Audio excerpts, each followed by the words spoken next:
आज हम न्यायियों की पुस्तक में तीसरे अध्याय का अध्ययन करेंगे।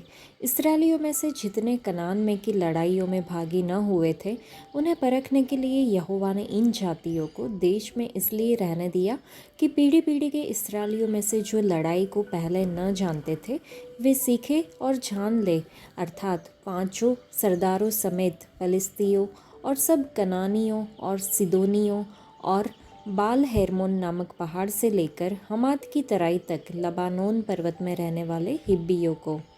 ये इसलिए रहने पाए कि इनके द्वारा इस्राएलियों की इस बात में परीक्षा हो कि जो आज्ञाएं यहोवा ने मूसा के द्वारा उनके पूर्वजों को दी थी, उन्हें वे मानेंगे या नहीं।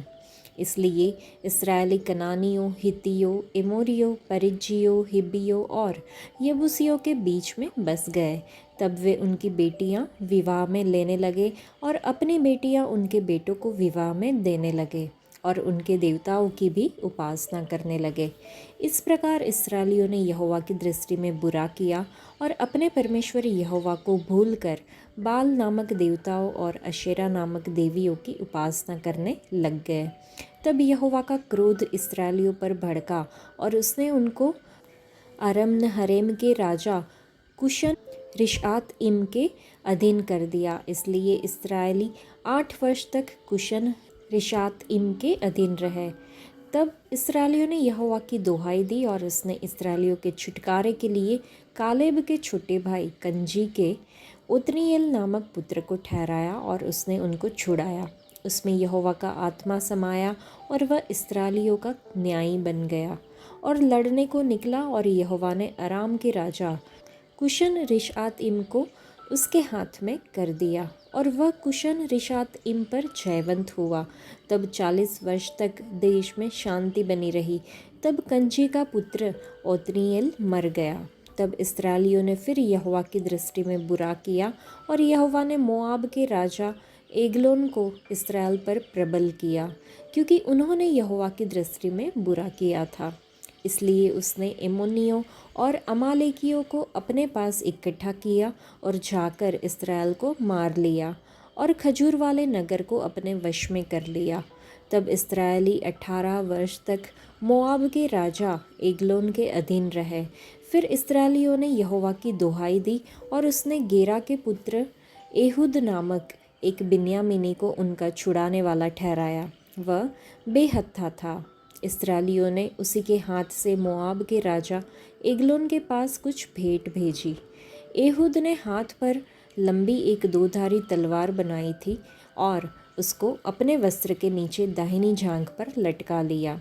तब वह उस भेंट को मोआब के राजा एग्लोन के पास, जो बड़ा मोटा पुरुष था, ले गया। जब वह भेंट को दे चुका, तब भेंट के लाने वाले को विदा किया, परंतु वह आप गिलगाल के निकट ही खुदी हुई मूर्तों के पास लौट गया और एग्लोन के पास कहला भेजा, हे राजा, मुझे तुझसे एक भेद की बात कहनी है। तब राजा ने कहा, थोड़ी देर के लिए बाहर जाओ। तब जितने लोग उसके पास उपस्थित थे, वे सब बाहर चले गए। तब एहूद उसके पास गया। वह तो अपनी एक हवादार अटारी में अकेला बैठा था। एहूद ने कहा, परमेश्वर की ओर से मुझे तुझसे एक बात कहनी है। तब वह गद्दी पर से उठ खड़ा हुआ।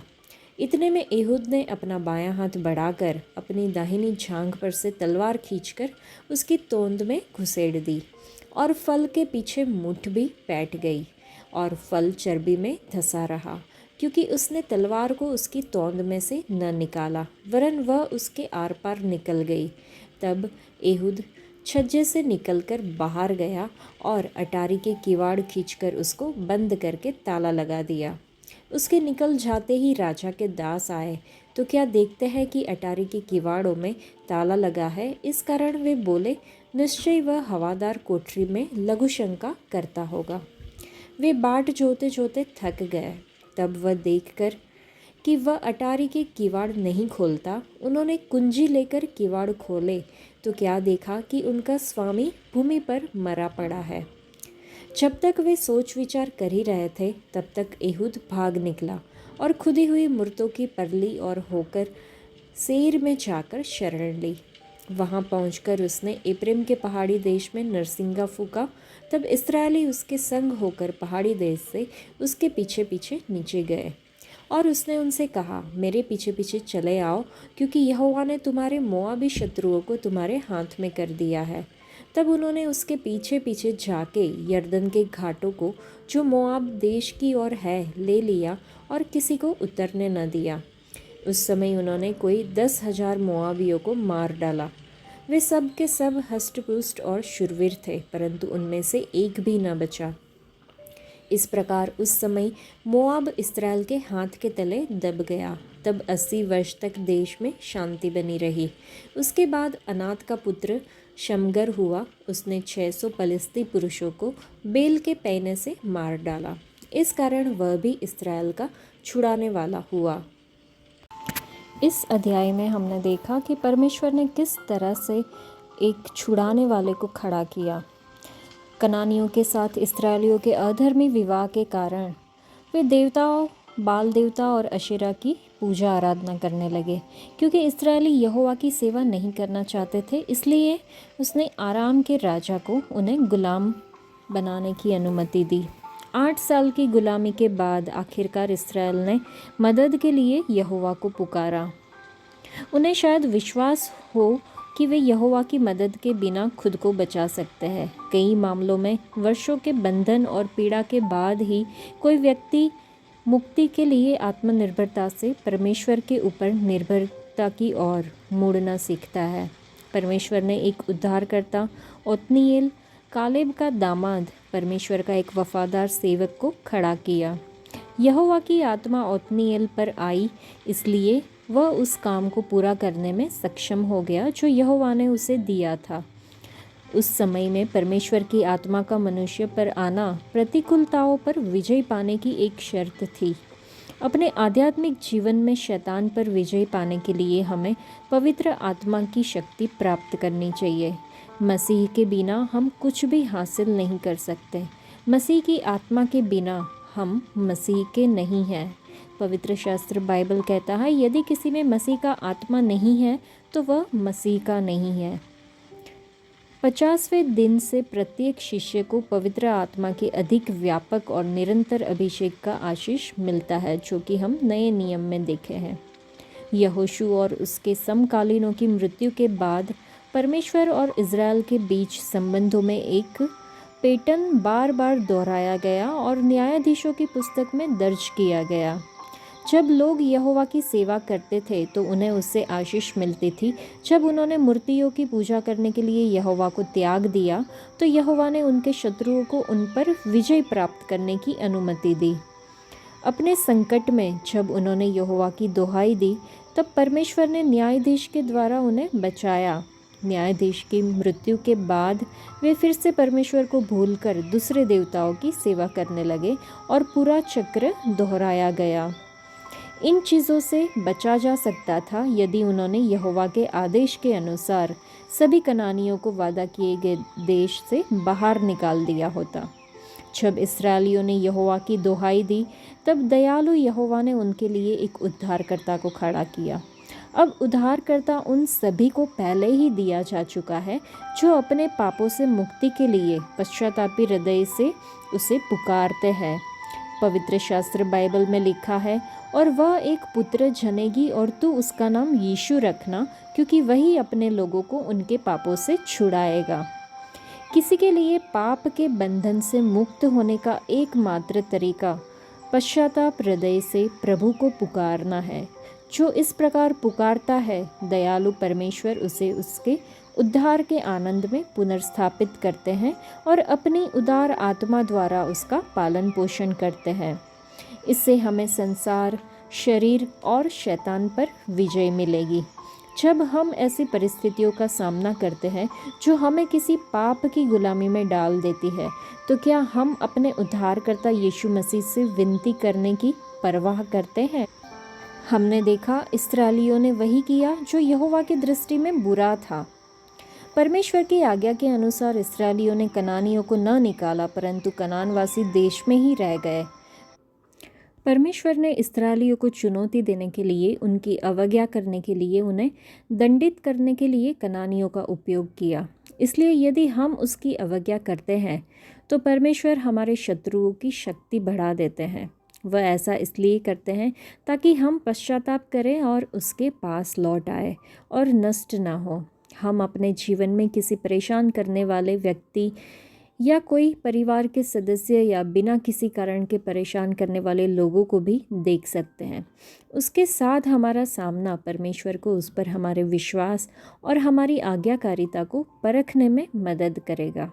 हम परमेश्वर के वादों को क्रियान्वित होते हुए भी देख सकते हैं। परमेश्वर आपसे प्रेम करते हैं और यदि आप उसे अपने साथ काम करने देंगे तो वह आपका उपयोग कर सकता है। विरोधियों को अपने जीने का तरीका तय ना करने दे। लेकिन आज मैं जिस चीज़ पर ध्यान केंद्रित करना चाहती हूँ वो है गिलगाल में पत्थर की मूर्तियाँ। यहोशू ने इन पत्थरों को परमेश्वर के उद्धार की गवाही के रूप में गिलगाल में रखा। उसने इस्राएल को परमेश्वर की याद दिलाने और उसका भय मानने के लिए कुछ किया जो जल्द ही मूर्तियों के स्थान में बदल गया। क्या आपने कभी सोचा है कि कोई रब्बी चकरिया जैसे परमेश्वर के शक्तिशाली लोग क्यों गिर जाते हैं? गिलगाल में पत्थर की मूर्तियों की तरह वे अपनी गवाही को बाधित होने देते हैं। यह भी दिलचस्प बात है कि इन खदानों का उल्लेख 2 बार किया गया है। एक बार जब एहुद दुश्मन के इलाके में घुस गया और एक बार जब वह भाग गया। पत्थरों के उस पार दुश्मन साफ नज़र आ रहा था। एक अच्छी गवाही या मजबूत बिंदु एक बाधा बन सकती है जब हम परमेश्वर में उसे देखने के बजाय उसकी आराधना करना शुरू कर देते हैं। आइए हम हमेशा याद रखें कि पाप दरवाजे पर खड़ा है, हम पर झपटने के लिए तैयार है और यह हमें हमारे पुराने पतित तरीकों पर वापस ले जाएगा। और पवित्र आत्मा, मुझे बताओ, क्या मेरे हृदय में कोई लापरवाह और कपटपूर्ण विचार छिपा है? इस पर काबू पाने में मेरी मदद करो। दूसरे कुरिन्थियों की पत्री में विश्वासियों के लिए लिखा था कि उन्हें एक सिद्धांत की याद दिलाते हुए कि प्रत्येक मसीही को इसे ध्यान में रखना चाहिए। जब परमेश्वर युद्ध पर जाते हैं वह आमतौर पर सबसे असंभावित सैनिकों को चुनते हैं, उन्हें सबसे अधिक असामान्य हथियार सौंपते हैं और उनसे सबसे अधिक अप्रत्याशित परिणाम प्राप्त करवाते हैं। उदाहरण के लिए परमेश्वर ने शमगर को एक बेल चालित परों दी और इसके साथ उसने 600 पुरुषों को मार डाला। और 7वें अध्याय में हम देखेंगे कि गिदोन केवल तुरही और गड्ढों के साथ पूरी मीडियन सेना को हरा देता है। सैमसन ने गधे के जबड़े की हड्डी का उपयोग करके 1000 फलिस्तियों को मार डाला और युवा दाऊद ने चरवाहे के गोफान से फेंके गए पत्थर से गोलियात को मार डाला, जो कि हम पहले शमूएल की पुस्तक में देखेंगे। जब तक हम इस दुनिया में हैं, परमेश्वर के लोग शैतान और उसकी सेनाओं के खिलाफ आध्यात्मिक युद्ध में लगे हुए हैं। लेकिन अदृश्य और शक्तिशाली दुश्मन के खिलाफ जीतने के लिए आपको बहुत बड़े पवित्र आत्मा की मदद की ज़रूरत है। पवित्र आत्मा आपकी कैसे मदद कर सकते हैं? सबसे पहले वह आपको किसी भी प्रलोभन के लिए नहीं कहने के लिए पाप पर अधिकार देगा, जिसके माध्यम से शैतान आपके जीवन पर नियंत्रण हासिल करता है। और दूसरा, पवित्र आत्मा आपके हृदय को आपके लिए परमेश्वर की इच्छा के अनुसार प्रार्थना करने के लिए निर्देशित करेगा। आज के लिए इतना ही। परमेश्वर आप सबको आशीष दे। धन्यवाद।